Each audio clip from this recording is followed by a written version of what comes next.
Hello and welcome to the Health Oddity Podcast, episode 188. We are, as I say every week, moving more closely to our 200th episode. And we've got a cracking episode this week. And after 188 episodes, or on the 188th episode, we have never talked about what we are going to talk about today. So it's something new for us, which I think hopefully is going to be interesting for you as well. And I will just quickly say before we move on, we can read the reviews. I keep saying we're going to do these reviews, but there has been some more recent reviews that haven't come through yet. So we're just trying to work out why that is on our Apple podcast. Like I said, we are wanting you to post reviews in there.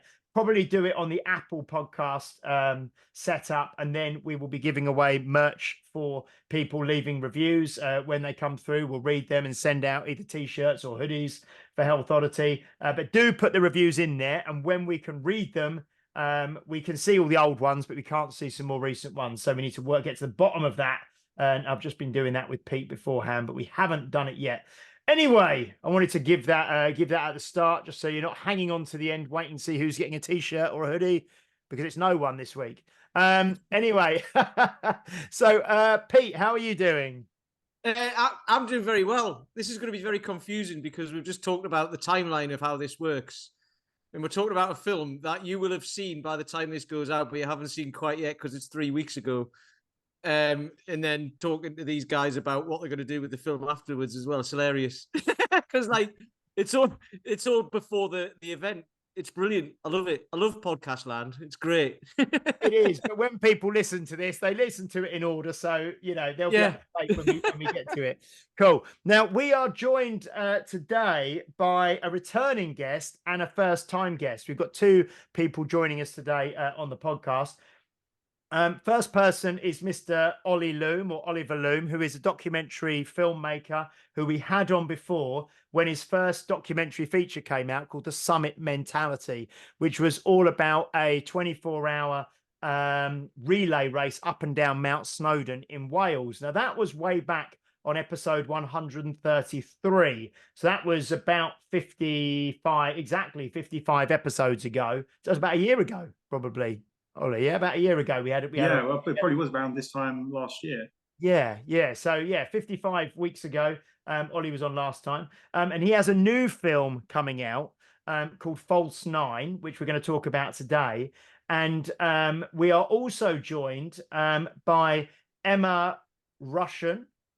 Yeah, that's correct. Rushen, not yeah, you got it correct. Not Russian. Yeah, Emma Rushen, who is a star of the film and also the producer of the film. So we've got two great guests talking about this film today. And I've not watched it yet, as Pete just mentioned. They're having the premiere this Saturday, 3 weeks ago, which this Saturday. And I will be watching it, and I'm really looking forward to it. I've seen the trailer and I've shared the trailer. Ollie's just popped off. Hopefully he's coming back on.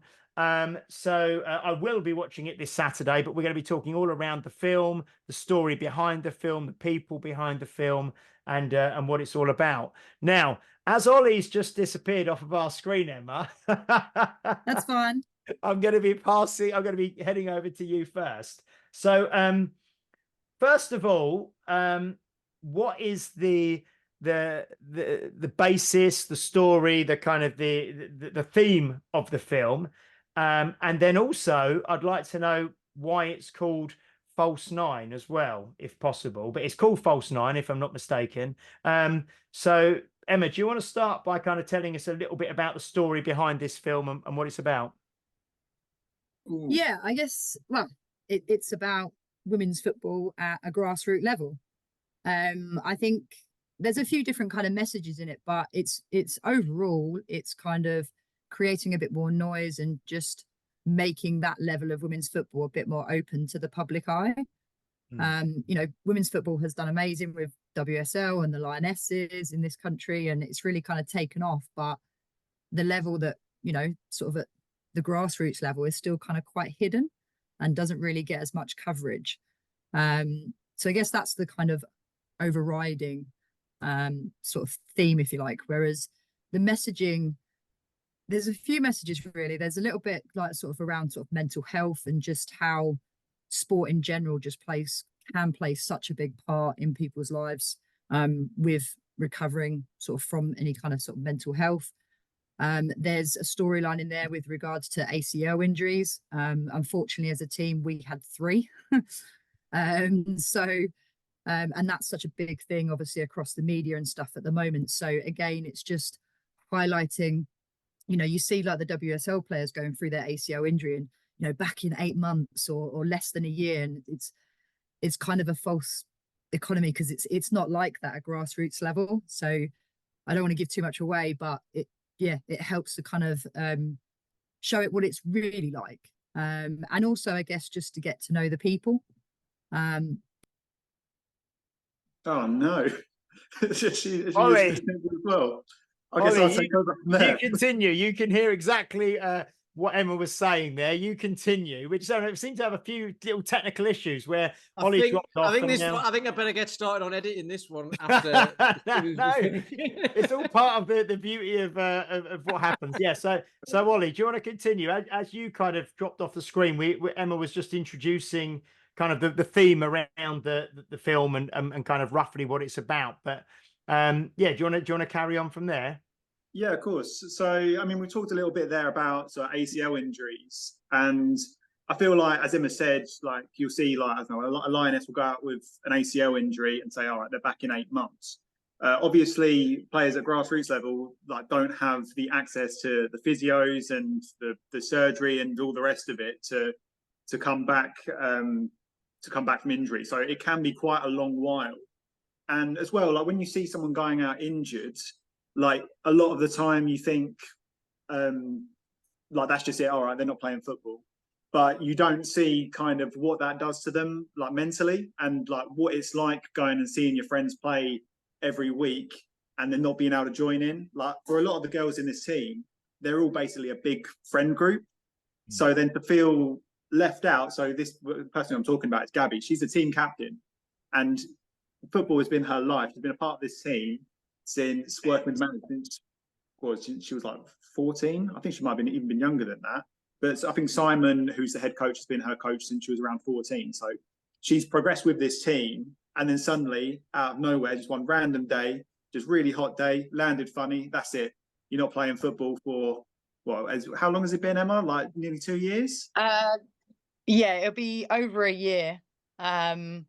And I guess we can say it on here, but she is actually in the squad for the first time again this Sunday. Okay.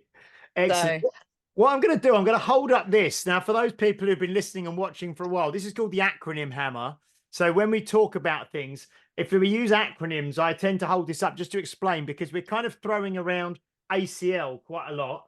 And I know that some people will know what ACL is, people who are in terms of sport and stuff, but just to explain to listeners. So the ACL is the anterior cruciate ligament that kind of crosses the front of the knee, and it essentially stops the knee twisting. Do you know what I mean? In a way that it shouldn't do. So a football injury and rugby, and I know personally, because I really damaged mine about 25 years ago, probably now, really badly, and I never had it operated on, but I can't do certain things. But yeah, it happens when the knee changes direction or twists, in a way that it shouldn't do, so things like football, rugby, certain sports where you need to stop and quickly change direction, or maybe you've got studs on a sticky floor or something like that, and you go to turn, but the leg doesn't turn as it should, and you can snap these ligaments in the knee, which is, like you're saying, is a serious injury for anyone, even people who are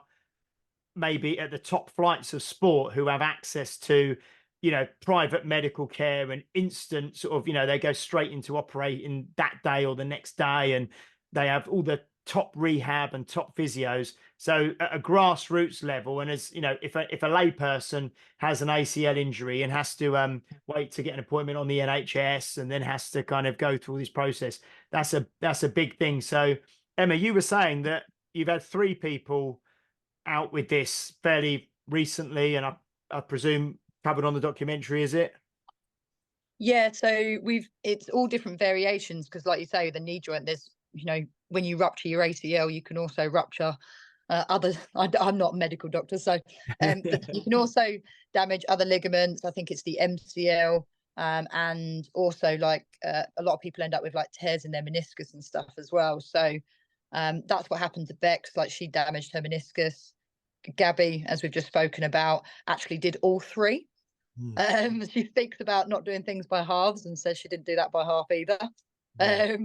And then Abby, again, same story. First training session back pre-season to this season, and we were just playing a game of tag to warm up, and she just twisted and she ruptured her ACL. So yeah, it's a really nasty injury that can happen really simply, if that makes sense. Yeah. And one of the things they're discovering now in women's football is a lot of it can come down to the type of boots that you wear. Even, I know you're all men, but the menstrual cycle has an impact in it because it makes all the ligaments looser. And it's kind of great to see that they're now discovering all these other factors that kind of play a part, because it just allows every player, regardless of what level you're at, to understand it more and hopefully kind of preempt it a little bit more in the future. Excellent. And we haven't actually mentioned yet, but you're following a particular team, Ollie, with this in this documentary. Yeah. Is that great? And what team is it that you're following? So it's Chelmsford City women's team. So I guess my local team. I'm from Chelmsford, so it's my local team. And where did Chelmsford City? Did you play at the? I mean, I'm not a football fan, so I'm not. I don't watch football or follow football on any level. But do you play at the Chelmsford at the stadium where the men's team play as well? Is that where you have your matches? Yeah. So most of our home games are at the stadium, unless there's like a bit of a clash with the men's team if they've got like a cup game or something. But yeah, all of our home games are played there. Yeah. And how long have you been involved in playing football yourself for, Emma? Has it been a lifelong thing? Yeah. There's a picture of me, I think, that pops up in the documentary. I'm probably about 6 or 7, just in very interesting clothing choices, but just holding a football in my hand. So yeah, I've played since probably some of the earliest memories I have is playing football. Excellent. So where does that come from? Is that like a family influence, or did you just decide to do it? Or Yeah, all my family are very sporty. So my mum actually did she did springboard diving, the same as Tom Daly. So she actually dived for Great Britain and then was an international coach for like 30 years. So my brother played like semi-professional football. My cousin was a GB junior gymnast. Like, our whole family is just very sports orientated. So and I had ADHD and I have ADHD. So as a kid, my mum was like just throwing me into everything. But yeah, so I guess I did lots of different sports, but the diving and the football were the things that I really excelled at and just quite obviously had quite a big passion for. So they were the two that I kind of kept going long term.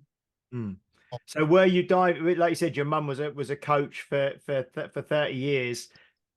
Was there a point in your life where you had to make a decision? Yeah.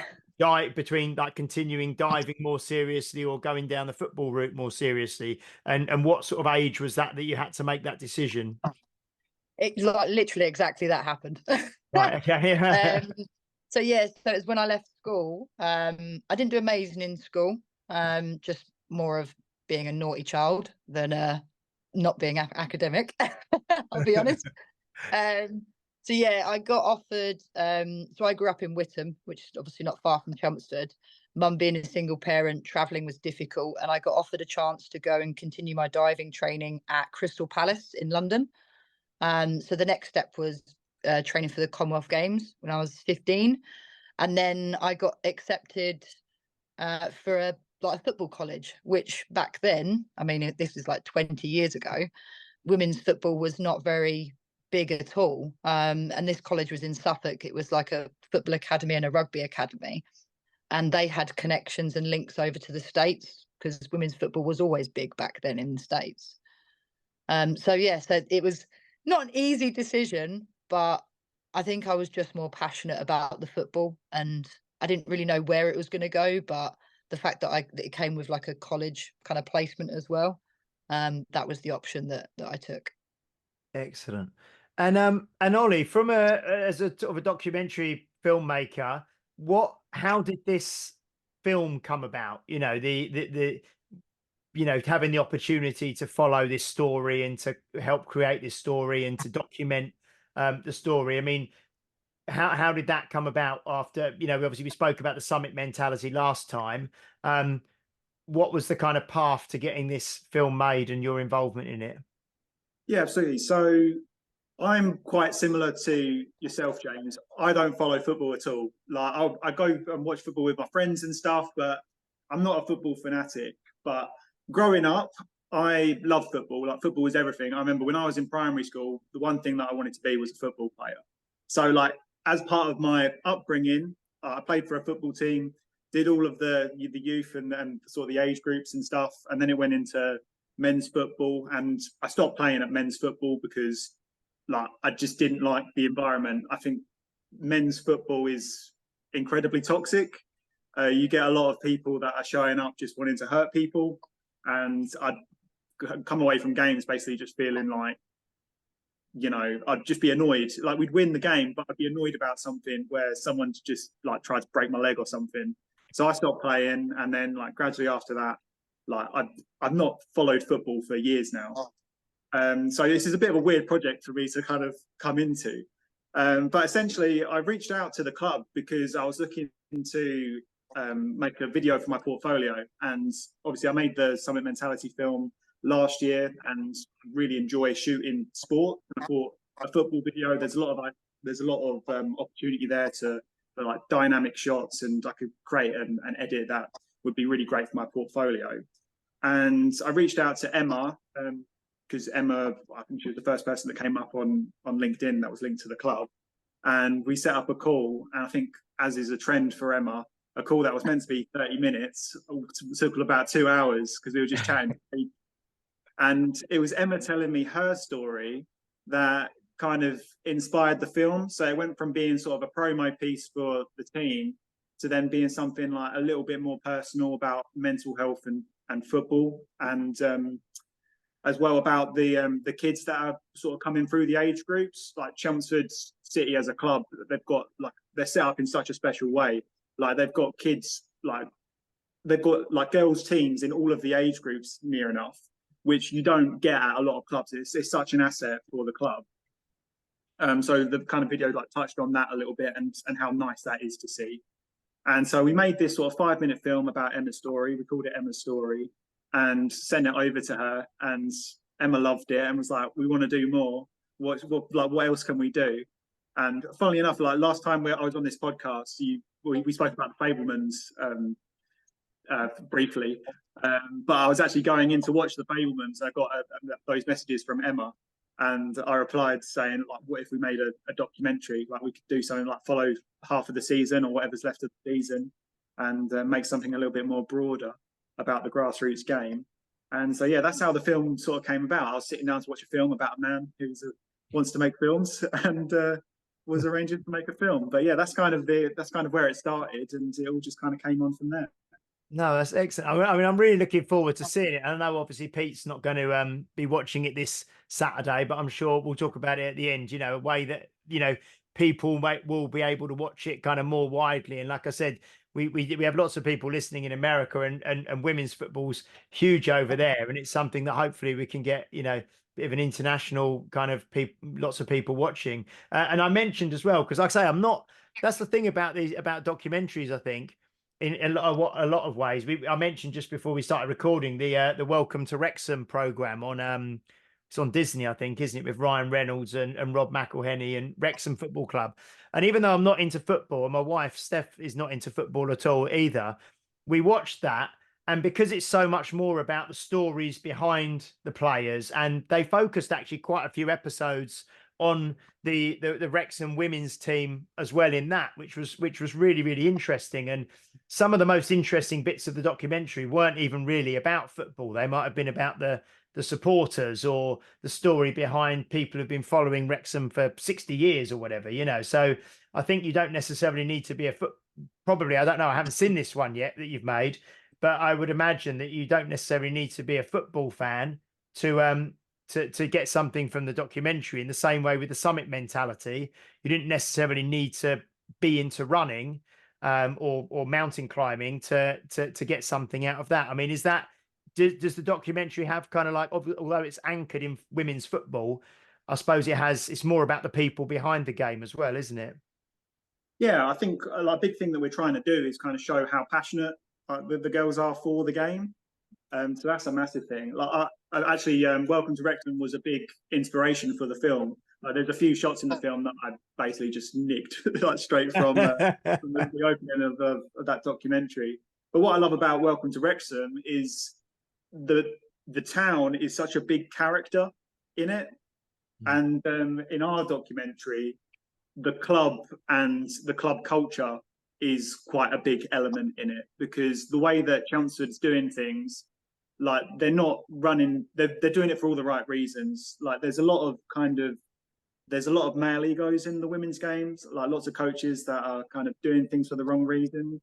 But Simon, who's running the team and doing a lot of stuff for the club, like he's doing it for all the right reasons, and that really comes across in the documentary. And I think that's kind of what we want to get across as well.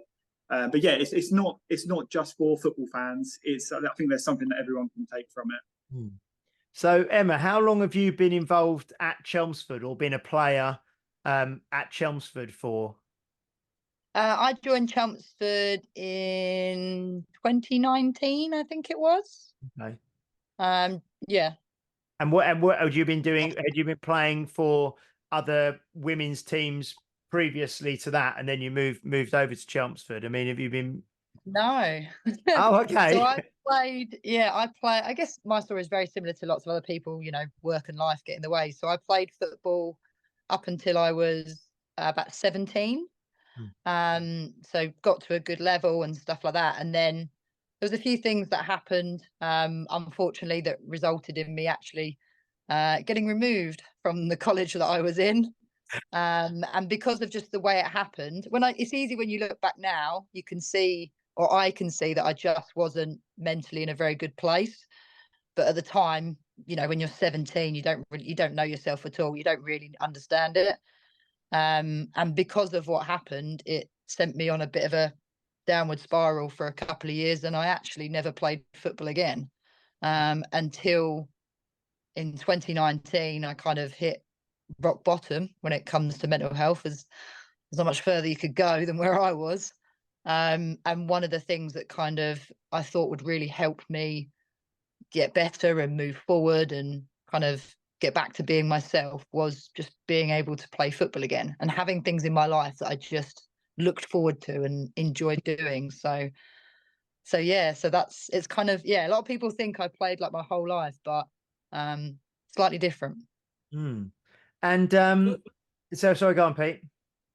I was going to say, so how much of your time does it take up? Because obviously when you were younger you could play, and then you said life gets in the way. So presumably you work and you've got a home life and all that sort of stuff. So how big was the adjustment you had to make to fit it all back in again? Quite easy, just because of circumstances, really. The reason I couldn't fit it in when I was working is I've worked in fundraising for 13 years and the hours are a little bit all over the place. So I actually I lived in Birmingham for about 6.5 years with work, and I did play for Solihull Moor Ladies there, which is a good level. But I never got picked for a game because I finished work so late. I was always half an hour late to training. I couldn't get there in time, and the level they're at, unfortunately, if you can't get to training on time, you're not really going to get picked. So it's not like me, but I kind of gave up on it. So that was the only kind of stint that I had in between. And then in 2019, like I said, when the lockdown was a bit of a blessing for me. I know it caused a lot of people problems, but for me, it was kind of the opposite, because I worked in events at the time. That stopped overnight, and it just allowed me to really focus on me. I was self-employed, so I got government grants. I bought a paddling pool for the garden. and I focused on walking and getting myself back in a good place mentally.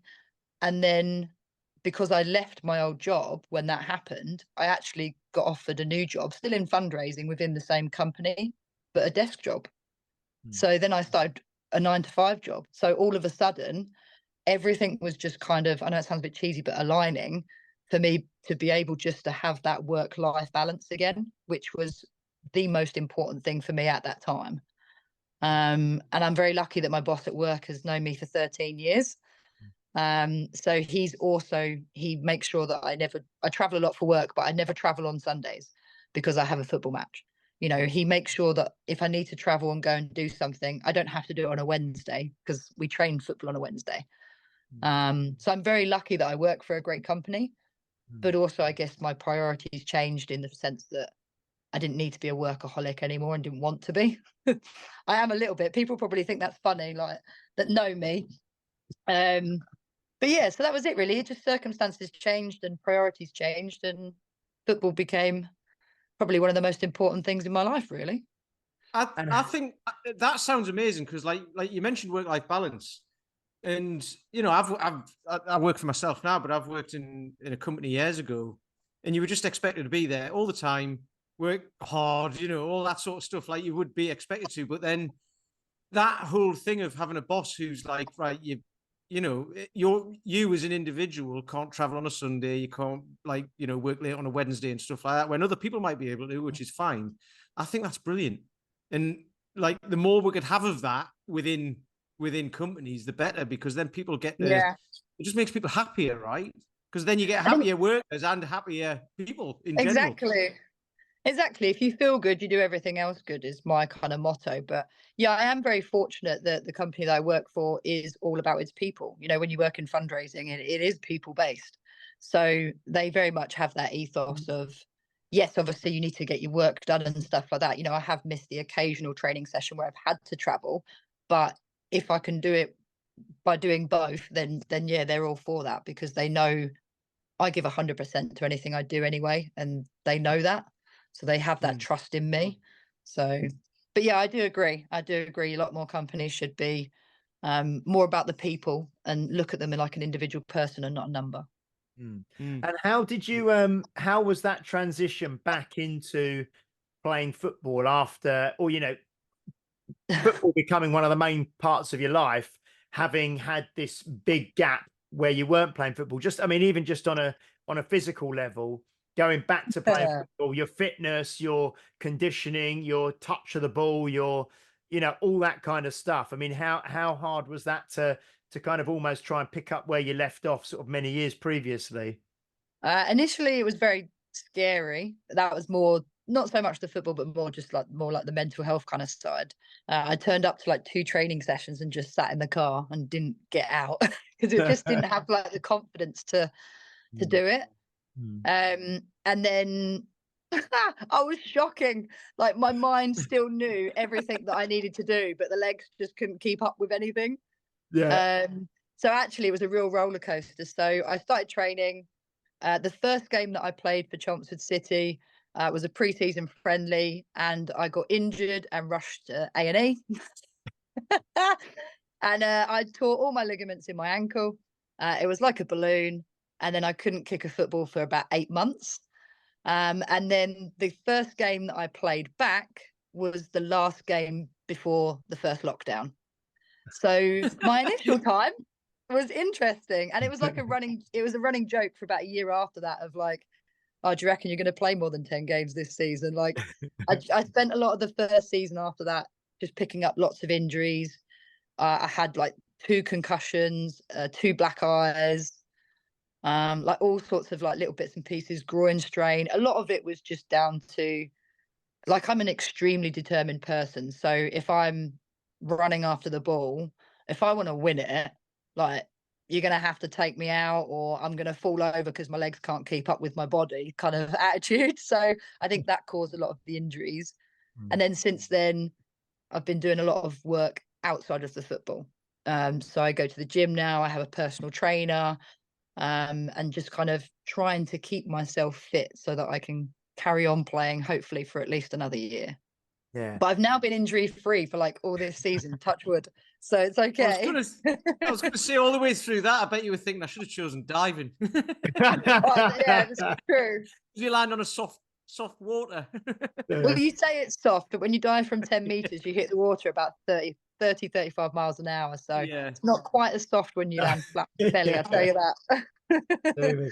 So can I ask him, if you don't, I mean, if you don't want to, can I ask how old you are approximately? You don't have to give me the exact age. Yeah, of course, I don't mind. I'll be 37 in July this year. Cool. No, the only reason I ask is because obviously a lot of people listen to this, they can't, they don't watch it, you know what I mean? So some people watch it on YouTube, but people might not know. And it's interesting because a lot of the people that we train ourselves, we talk to on the podcast and who listen to the podcast are kind of probably more like in their certainly 30s, but more like 40s, 50s even, and so on. And I think that you mentioning coming back to the sport, you know, in your probably, you know, mid 30s now, you know, I was and so 32.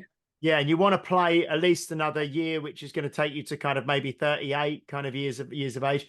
And you do tend to, I mean, just people in general, you pick up more injuries and more niggles and more things tend to go wrong as you get older, especially playing such a physical sport as football, you know, where you're, you know, there's collisions, there's so many moving parts involved in football that you can't really legislate for or kind of predict. So,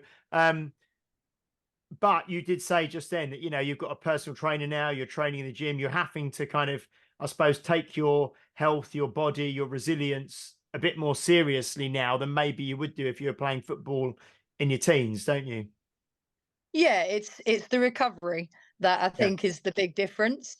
Like I've said, always obviously clearly been into sport and stuff like that, but I think it's quite nice that like I don't think I necessarily would have had the motivation to get fit again.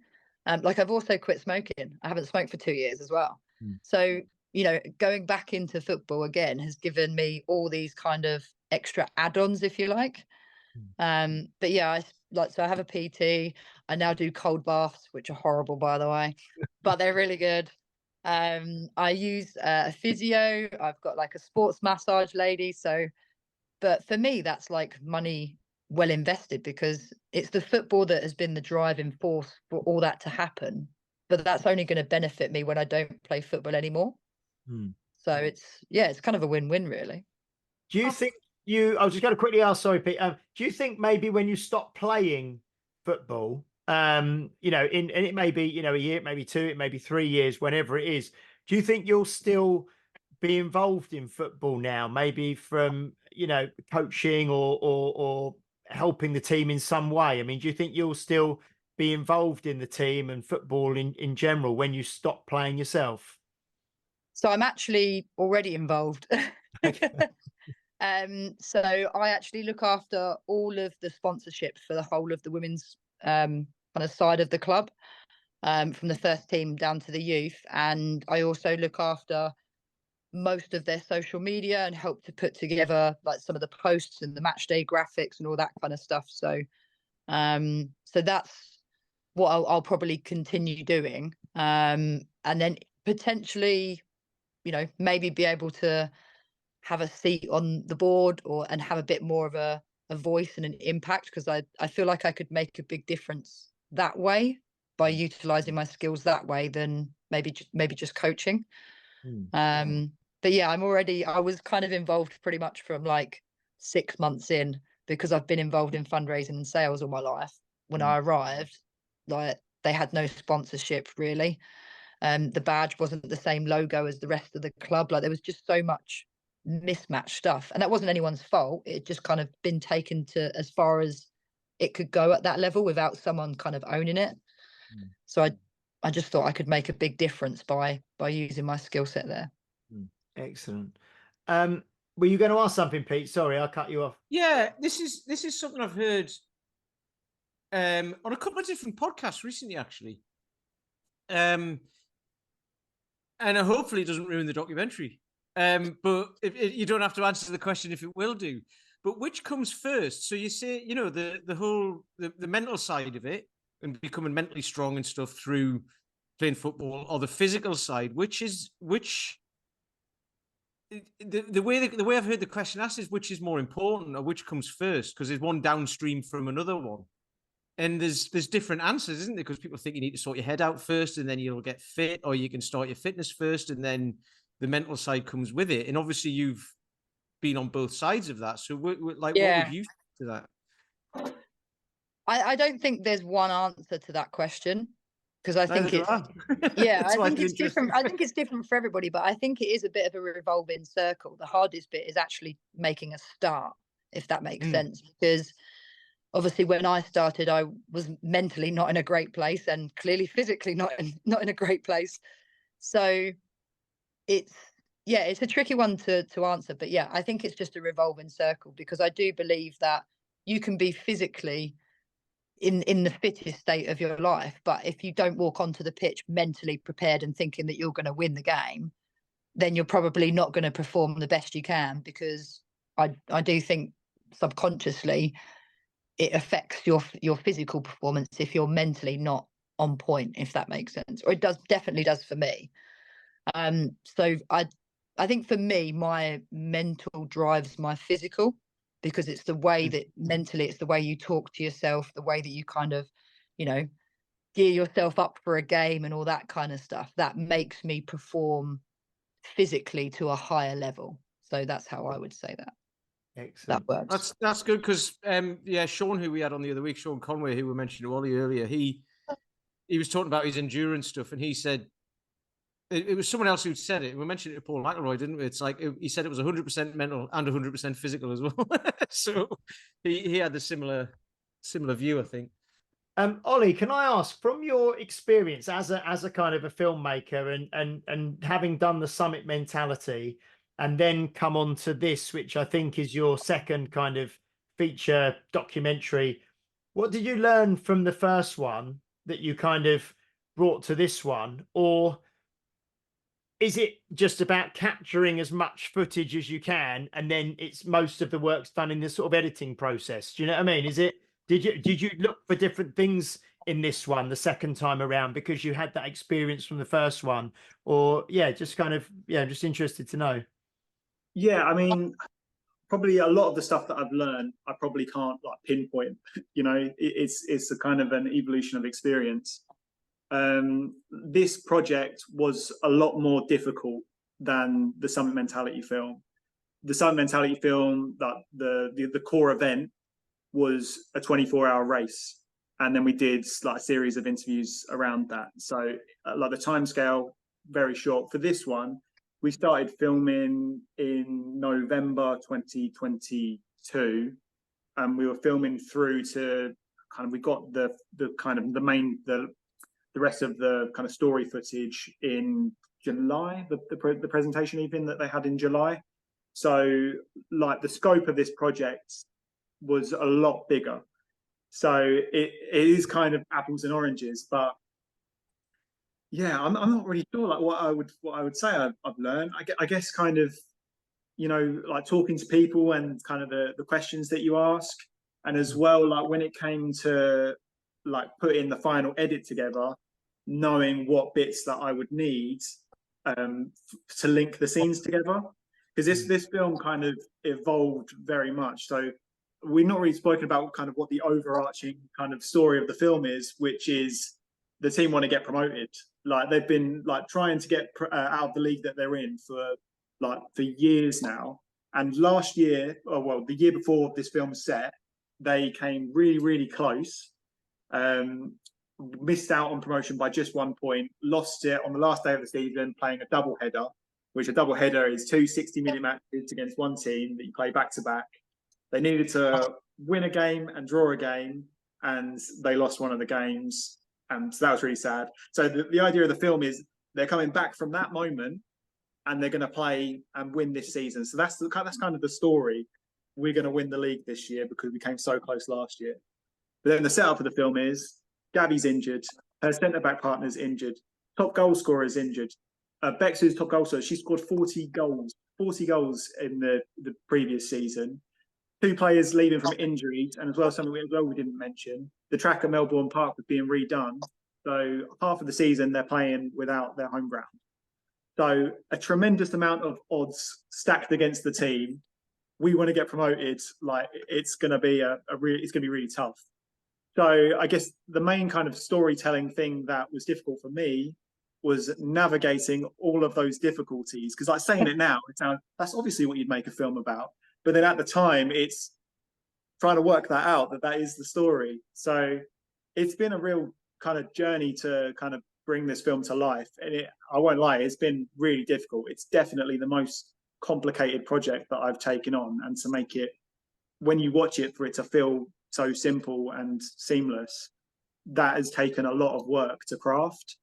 But yeah, it was the natural progression going on from making such a simple project about 3 lads taking on their first ultra marathon to taking on, you know, a team of 15 girls when you've got a full side, and the coaches and everyone else sort of around the team.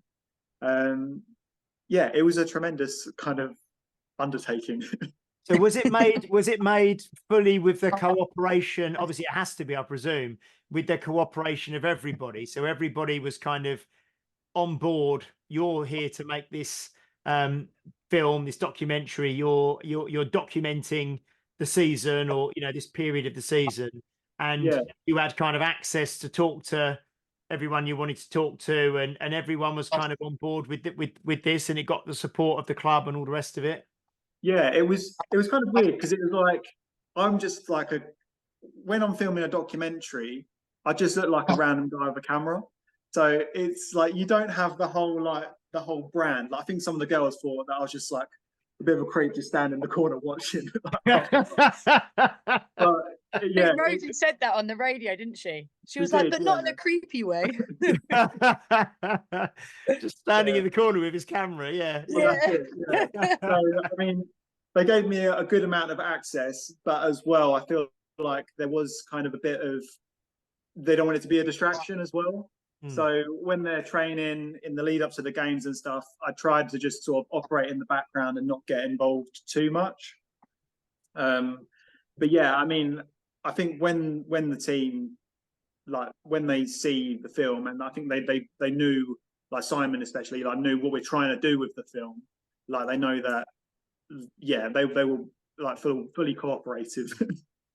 And has anybody at the club sort of, has many people seen the full film now, edited and the finished article yet, or not really? Emma's seen the most of the film, but she hasn't even seen like the full cut from start to finish, the full final draft. Yeah.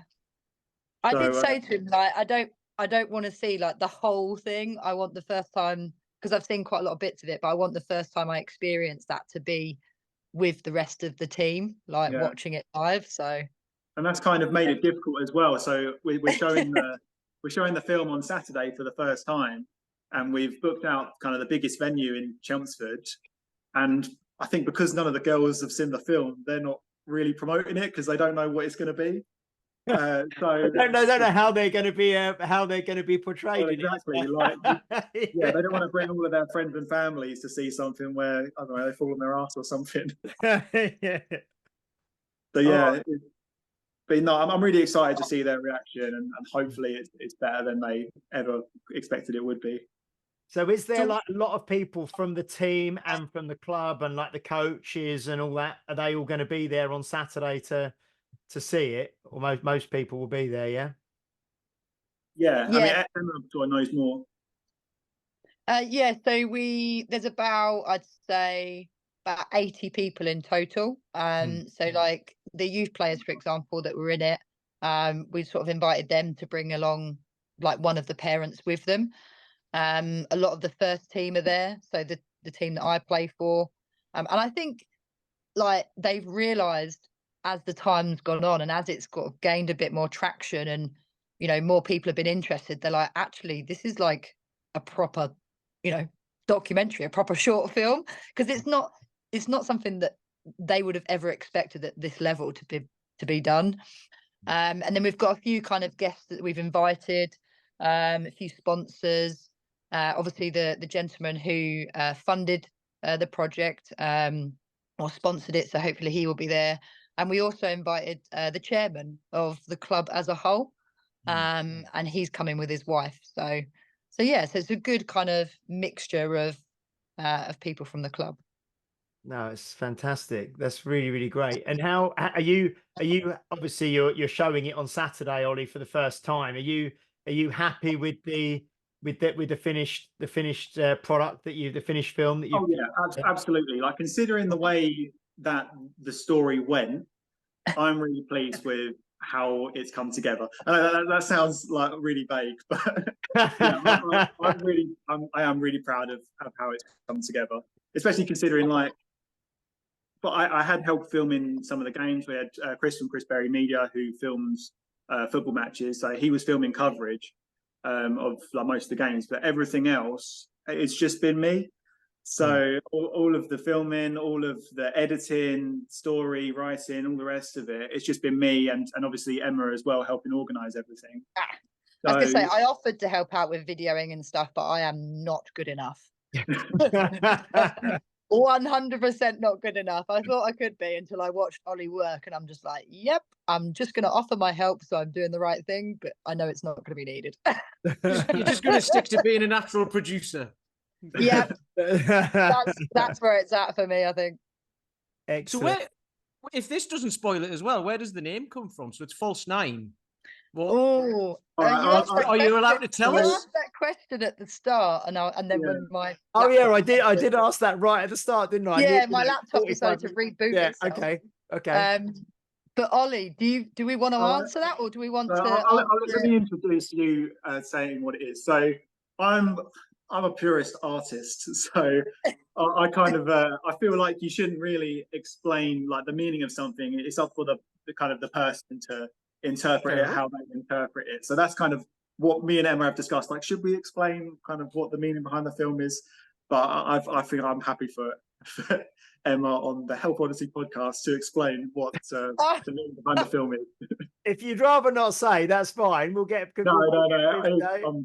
Yeah, no. Okay. Emma, I feel bad for asking the question. It's funny because when you asked it right at the start, I was like, when you asked it right at the start, if the laptop hadn't cut out, this is what I would have said. I'd have been like, so Ollie, do you want me to answer it? I can give you my interpretation of it, which is the whole point of it. I've actually even got it like written down in front of me, which is funny. It's actually on a little sticky note there. It's been there. Hang on, I've got a good point actually, because you're going to give your interpretation of it, and this will go out after it's been screened anyway, so people have already made their minds up with why they think it's called. There you go. I've covered myself there, so there we go.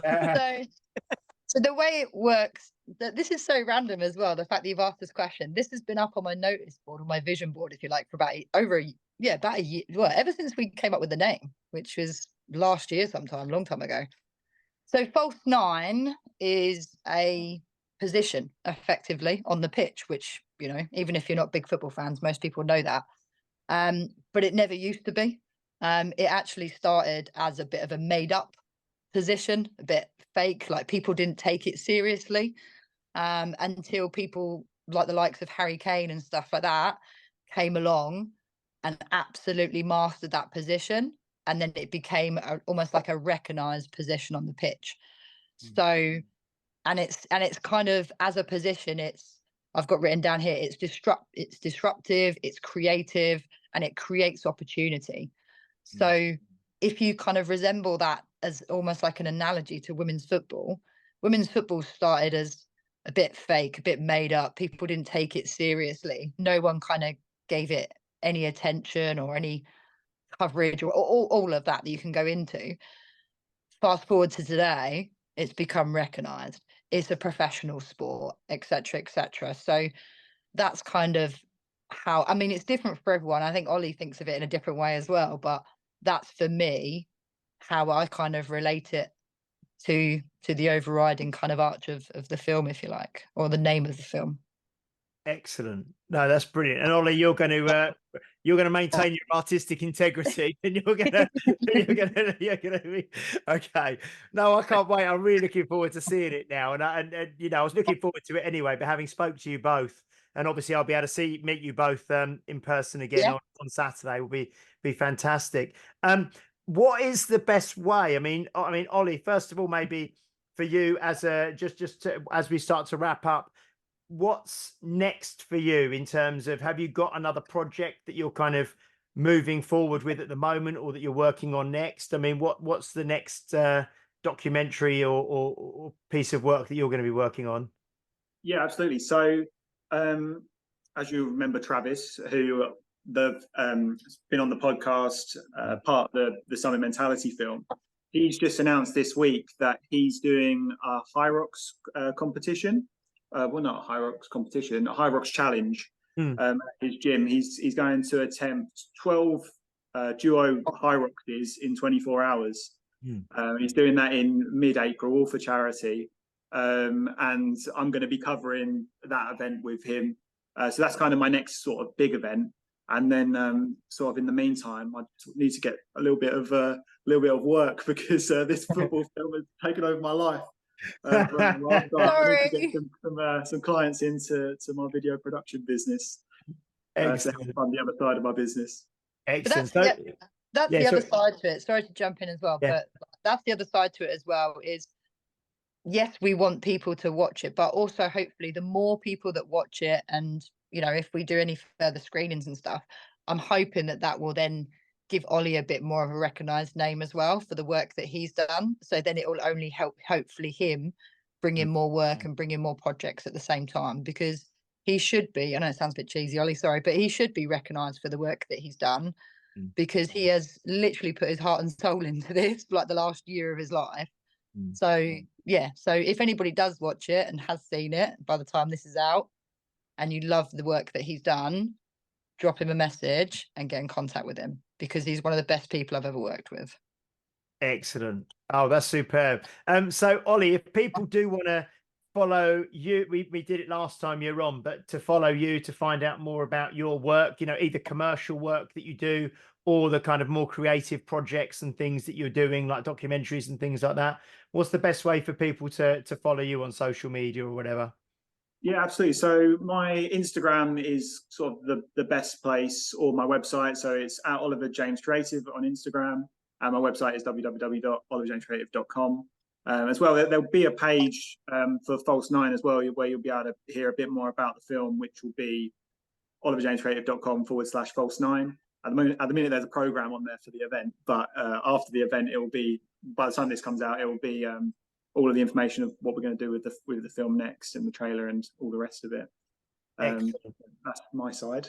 Brilliant. And Emma, if people want to, hopefully as well, people watch this and they'll maybe become more interested in grassroots women's football, and B, I suppose, if they happen to be around the the Essex, the Chelmsford area and stuff, people will be more interested in the Chelmsford women's football team. What is a good, how do people find out more about that and the team and the games and all that sort of thing? Yeah, if it's specifically us they're interested in, exactly the same. We have a really good presence on Instagram, Twitter, Facebook and website. And it's all literally just Chelmsford City Women. Website is Chelmsford City Women FC.co.uk. And the Instagram and kind of Twitter tags is just Clarets Women, or if you put in Chelmsford City Women, then you'll find it there. So Brilliant. Yeah. Brilliant.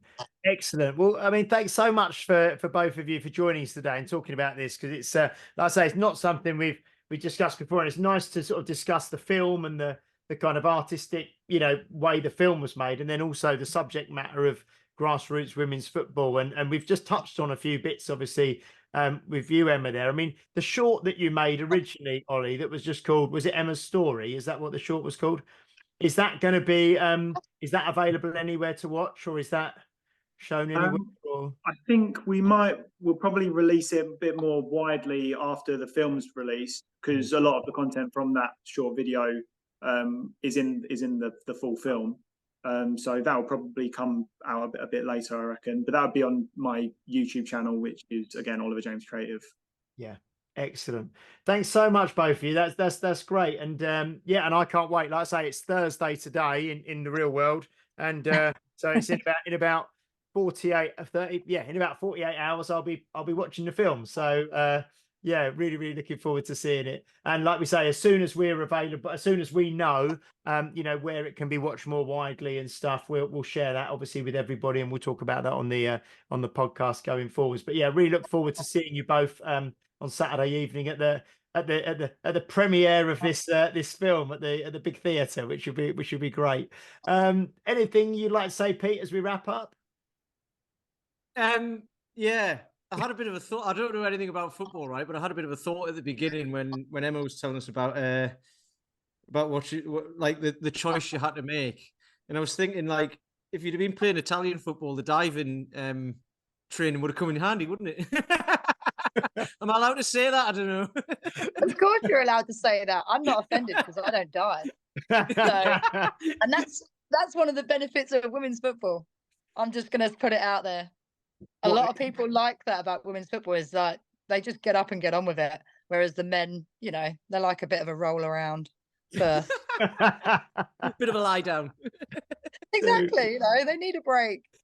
Excellent. Oh, thank you so much, Emma. It's absolute pleasure. Lovely to meet you, and great, Ollie, to catch up with you again, and look forward to seeing you both at the screening in Chelmsford. And thanks a lot, obviously, as usual, Mr. Peter Lant. So we're back next week. My mind's gone blank. If we've got someone booked in for next week. Yes, we have. You know who we've got? Tim Anderson, isn't it? Tim Anderson. Sorry, we've got Tim Anderson from North Carolina in the USA. Tim Anderson's coming on to talk about his new book, A Simple Book of Strength, which I've just read, and which is currently in the air on its way over from America to be posted to Mr. Peter Lant in Bath, so he can have a read of it before we interview Tim next week. No, and Tim, he's probably folded it up and just chucked it, and it'll actually make it here because he's that good.